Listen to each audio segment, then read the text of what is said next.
జయశంకర్ భూపాలపల్లి జిల్లా సెగ్గంపల్లిలో దేవి శరన్నవరాత్రి ఉత్సవాల్లో భాగంగా దుర్గామాతకు ప్రత్యేక పూజ కార్యక్రమాలు నిర్వహించారు.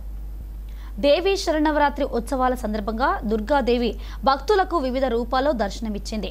ఈ సందర్భంగా ప్రత్యేక పూజ కార్యక్రమాలు కూడా ఆధ్యాత్మిక వాతావరణంలో కొనసాగుతున్నాయి.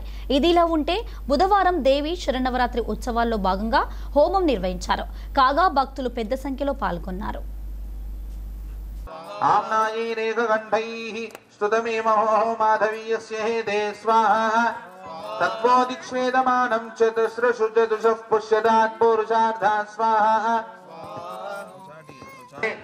निजविभवपरिच्छिन्नभूमेश्वरेमे स्वाहा आम्नायैरेककण्ठैः स्तुतमेमहो माधवीयस्य हेदे तत्त्वोदिक्ष्वेदमानं क्रमेन्द्रेधानितदेवतं समूढवस्य भागं सुरे स्वाहा ओम चंडिकायै स्वाहा ओम व्याप्त्यै स्वाहा ओम कान्त्यै स्वाहा ओम दुर्ग्यै स्वाहा।